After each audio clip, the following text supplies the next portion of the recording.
या ठिकाणी पिंपरी चिंचवडचा सन्मान आणि पिंपरी चिंचवडचा अभिमान असणारे माननीय गोपाल देवांग सर यांनी हे अर्जुन अवॉर्ड स्वीकारत असताना भारताचे राष्ट्रपती यांच्या हस्ते ते अर्जुन अवॉर्ड स्वीकारत आहे। या ठिकाणी आपण आज गोपाल देवांग सर यांच्या घरी आपण आहोत आणि त्यांनी जो बीजिंग आणि सेऊल एशियनमध्ये दोन्ही वेळा ब्रॉन्झ पदक मिळवलेलं आहे आणि बॉक्सिंग ह्या प्रकारामध्ये महाराष्ट्राला खरं तर हा मोठा अभिमान आहे। आणि अशा पद्धतीने आपण या ठिकाणी सन्माननीय गोपाल देवांग सर यांचा या ठिकाणी आपण भेटत आहोत आणि त्यांची जे पोस्टर्स आहेत त्यांच्या जे नजाकत कौशल्य जे नैपुण्य आहे बॉक्सिंगचं तर ते जाणून घेण्यासाठी अनेक देशातील जे खेळाडू आणि प्रथित यश कॉर्पोरेट सेक्टरमधील लोक यांनी सुद्धा त्यांचे पोस्टर्स त्यांच्या हॉटेलमध्ये त्यांच्या परिसरात लावण्याचा प्रयत्न या ठिकाणी केला। या ठिकाणी आपण गोपाल देवांग सरांशी या ठिकाणी बोलतोय। सर, आपण या ठिकाणी पिंपरी चिंचवडमधून बॉक्सिंग या क्रीडा प्रकाराची सुरुवात केली, तर तुम्ही काय सांगाल, कशा पद्धतीने सुरुवात झाली सर? मी लहान असताना 1975 ची गोष्ट आहे। त्याच्या अगोदर आम्ही म्हणजे लहान होतो, मी 5वीत होतो त्यावेळेस बघायचो की एक PL Gaikwad sir, Raghunathrao sir आणि उमेश नाशिकर हे लोक बॉक्सिंगची ट्रेनिंग घ्यायचे आणि उमेश नाशिकर तो प्लेयरच होता पण त्याची ट्रेनिंग एवढी उत्तम होती, म्हणजे एवढं चांगले एक्सरसाइज ते घ्यायचे की मी बघायचो आणि मला इंटरेस्ट तिथंच वाढला। म्हटलं की बघू कसं आहे। मी एंट्रीसाठी मला बॉक्सिंगमध्ये इन्क्लूड व्हायचं होतं, त्यामुळे मी गेलो आणि मला बॉक्सिंग ट्रेनिंग शिकायचं म्हणून उमेश नाशिकर सरांना सांगितलं। त्यांचं एक्सरसाइज एवढं छान वाटलं मला की एवढं टफ ट्रेनिंग होती त्यांची। ते म्हणे ठीक आहे तुम्ही उद्या या, मी तुम्हाला बघतो। मग त्यांनी मला त्याविषयी चेक केलं नेक्स्ट डे आणि त्या सर्व एक्सरसाइजमध्ये मी म्हणजे मिनिममच होतो पण मी काय करू शकतो त्यांना त्यावेळेस वाटलं। रघुनाथराव सरांनी पण त्यावेळेस पाहिलं, म्हणले की ट्रेनिंगला रेग्युलर यायचं।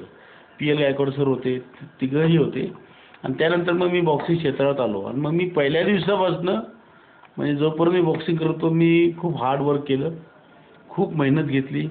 पूर्वी तर मला एकदम म्हणजे किरकोळ बॉक्सर पण मारायचे, म्हणजे कारण नवीन होतो, माहीत नव्हतं, थोडी आयडिया घेत पण मला असं मी ज्यावेळेस ट्रेनिंग सुरू केली मला वाटतं 15 महिन्यातच मी एवढं डेव्हलप झालो की मी जुन्या चांगल्या बॉक्सरांना पण टफ जायला लागलो आणि त्यातच मला कळलं की आपण काय ना काय करू। आणि मी त्यावेळेस म्हणजे शाळेत असतानाच मी ते पुस्तक वगैरे वाचायचं जनरल नॉलेज, त्यात मी बघायचो की अर्जुन पुरस्कार हे पुरस्कार म्हणजे इंडियातला सर्वात मोठा पुरस्कार आहे। प्रत्येक लोकांची नावं बघायचं, बेनू साहेबांचं नाव असायचं, हवा सिंगचं नाव असायचं, तर मला असं वाटायचं की मी पण बॉक्सिंगमध्ये काय केलं तर मी पण अर्जुन पुरस्कार पण जाऊ शकतो।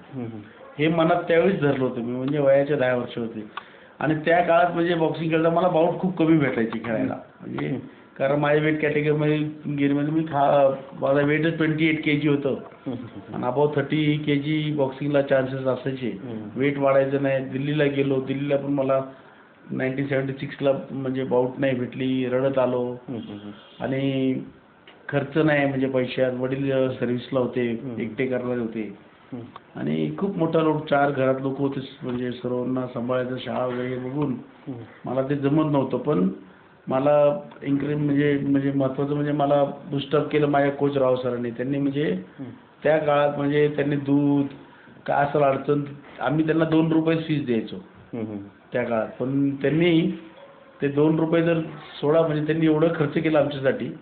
ते होते पेन्शनर, आर्मीतले होते, रिटायर्ड, ते जिम्नॅस्टिकमध्ये क्वालिफाईड होते, हॉकीमध्ये क्वालिफाईड होते, बॉक्सिंगमध्ये क्वालिफाईड, सर्व ते कोर्समध्ये पास झाले। कारण मी आर्मीत गेल्यानंतर मला माहीत पडलं की हे कोर्स कोणते असतात, कोणते कोचिंगमध्ये एक्सपर्ट होते, हॉकीमध्ये एक्सपर्ट होते, त्यांना जॉब होतं संघवी केसरीला, त्यांनी ते सर्व सोडलं आणि जेवढे आमचे बॉक्सर होते, मला वाटतं बॉक्सर त्या काळात 50-60 बॉक्सर्स होते, 50-60 बॉक्सर्स होते आणि त्यांना सांभाळायचं म्हणजे त्यांना वाटत होतं की प्रत्येकानं ते काय ना काय दूध चालू केलं तर त्यांचे स्वतःचे पैसे यूज करायचे।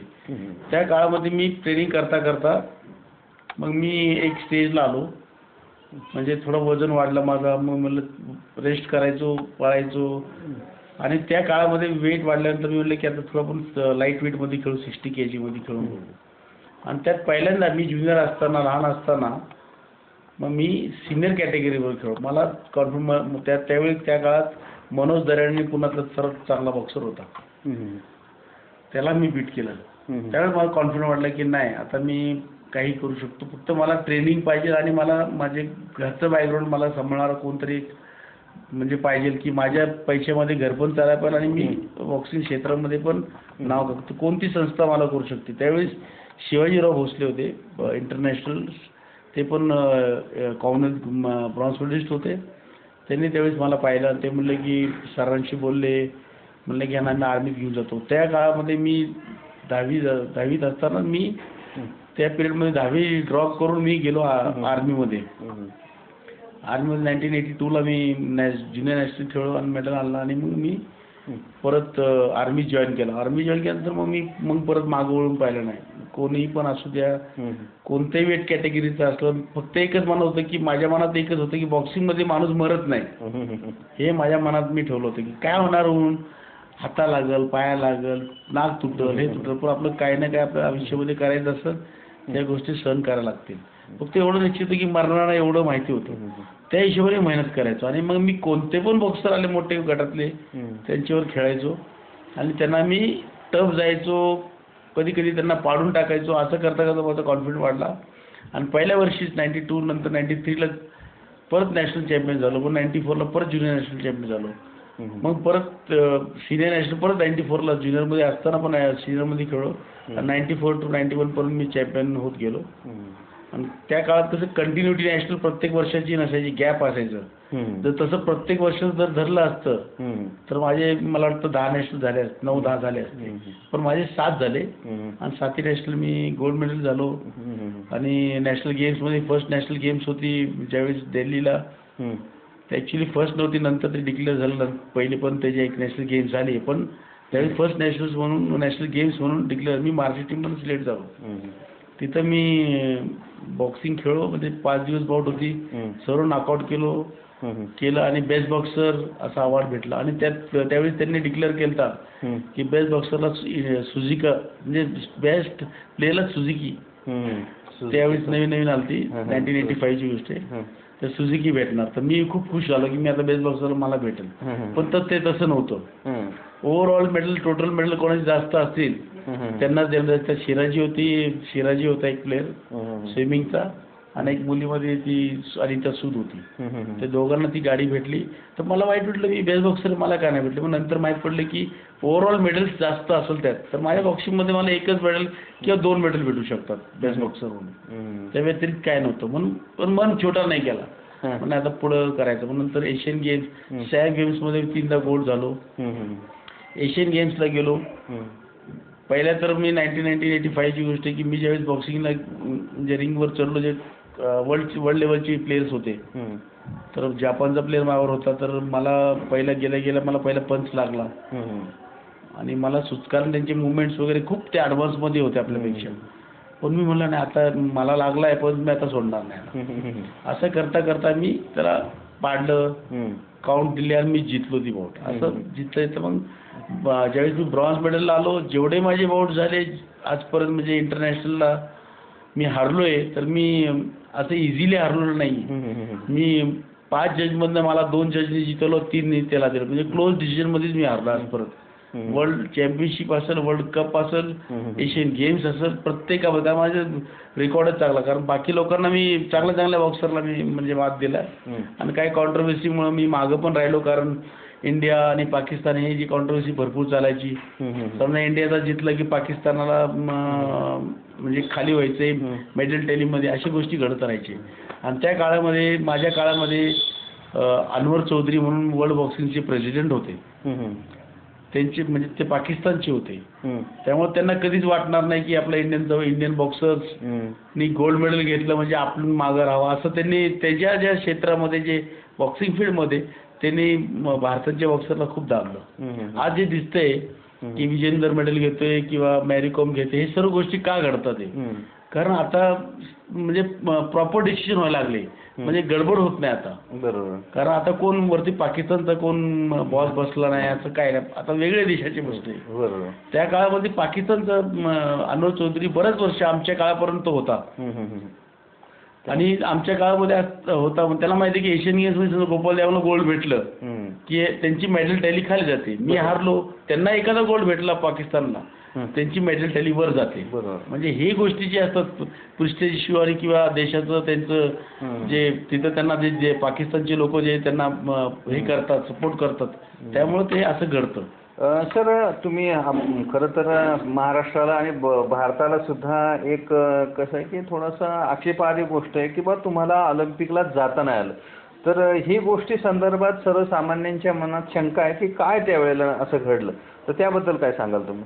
मी माझं म्हणजे स्टार्ट असं आहे की ज्यावेळेस मला अशोक मट्टू सर जे वर्ल्ड एशियन आपले इंडियन बॉक्सिंग फेडरेशनचे प्रेसिडेंट होते, मी मनोज पिंगळे, शाहूराज बिराजदार, जयराम आणि जॉन विलियम हे 5 लोकांना पहिल्यांदा आम्ही तिघांना सांगितलं तुम्ही आता ही तयारी करा, आपण 3 तर पाठवणार आहे, त्यात तुम्ही तिघांची तयारी भरपूर व्हायला पाहिजे. मनोज पिंगळे, मी आणि शाहू बिराजदार आम्ही तिघांचं पहिलं नाव होतं. आम्ही 6 महिने कंटिन्यू ट्रेनिंग करतो ऑलिम्पिकसाठी. त्याच्या अगोदर मी एक बाउट खेळून आलतो, ते बघूनच त्यांनी मला सांगितलं की आता तुझी तयारी ठेव. कारण पहिले एशियन चॅम्पियनशिप जी कोयतला झाली त्यात काय झालं की 1987 डिसेंबरची गोष्ट आहे, 87 डिसेंबरची. त्यावेळेस मी बाउट जिंकलो आणि मी ज्यावेळेस सेमीफायनलला पोहोचलो मेडल घ्यायच्या टॅलीमध्ये, ते माझ्याबरोबर होता पार्क सी हुन, साऊथ कोरियाचा बॉक्सर होता. त्याच्यावर माझी बाउट झाली आणि खूप टफ झाली. सरांना वाटलं की हा गोपाल देवान जिंकलाय. आपले इंडियन कॉन्टिनेंटचे लोक, बॉक्सिंगचे लोक सर्व पळत रिंगवर आले मला उचलायला, आणि त्यावेळेस डिसिजन चेंज झाला की 3-2 गोपाल देवान हारलाय. हे ऐकतं सर्वांचं सर्व दुःखी झाले. अरे म्हणजे बाहेबंदी झाली, माहीत पडलं अनवर चौधरी पाकिस्तानचा प्रेसिडेंट बसला, तो जितू देणार नाही, हे असं घडलं. आणि त्यानंतर सिलेक्शन माझी झाली आणि असं 8 दिवस होतं की मला ऑलिम्पिकला जायचं होतं.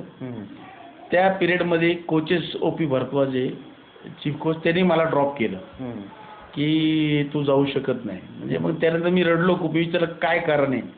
मी विचारल्यानंतर मला कोचच्या रूममध्ये त्यांनी बोलवलं आणि असे सर्व कोचेस होते, 7-8 कोचेस. मनोहरन होता, मच्छया होता, रवी सर होते, MK राय, विश्वकर्मा आणि OP भारद्वाज असे कोचेस होते. त्यांनी त्यांची लिस्ट दाखवली की माझ्या ट्रेनिंगमध्ये काहीतरी कमी आहे का. तर प्रत्येकाने लिस्ट दाखवली, त्यात कोणीच कमी सांगितलं त्याला पाठवायलाच पाहिजे असं त्यात स्टेटमेंट मी वाचला. मग नंतर मला समजून घालण्यासाठी OP भारद्वाज चीफ कोच मला म्हणले की अरे गोपाल देवांग वरच्या वेटमध्ये एशिया खंडामध्ये कोण मेडलिस्ट नाही ऑलिम्पिकमध्ये, त्यामुळे तुला आम्ही पाठवू शकत नाही. तर आम्ही खालचे 3 वजन पाठवतोय, त्यात मनोज पिंगळे, जॉन विलियम आणि शाहूराज बिराजदार. वरच्या वजनामध्ये कोण नाही. मला आणि जयराम दोघांना ड्रॉप केले. म्हणलं असं होऊ शकत नाही. मी त्यांना सांगितलं की शक्यच नाही की एशियनमध्ये मेडलिस्ट नाही, वर्ल्ड लेवलला मी तुम्हाला दाखवतो. ते म्हणले तू दाखव म्हणले.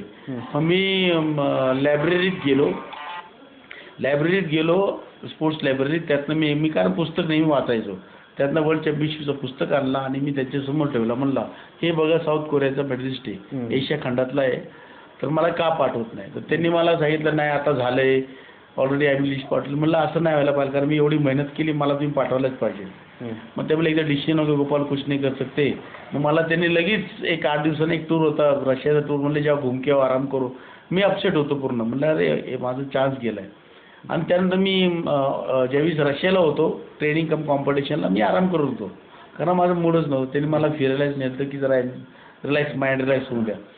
तिथनं आल्यानंतर मला ज्यावेळेस कळालं की माझ्या वेटमध्ये एशियन गेम्स ऑलिम्पिक्सला सिओलमध्ये साऊथ कोरियाचा जे माझा खेळला आहे त्याला गोल्ड मेडल भेटले. तर मला एवढं वाईट वाटलं की अरे म्हणलं आता या वजनामध्ये कसं काय भेटलं गोल्ड, कारण या वजनामध्ये एशिया खंडात कोणाला मेडल नाही. या कोचेस, कारण काय कोचेसचं लॅक ऑफ नॉलेज नाही, कारण ते बघत नाही कोणत्या कंट्रीचं कोणता बॉक्सर चांगला आहे.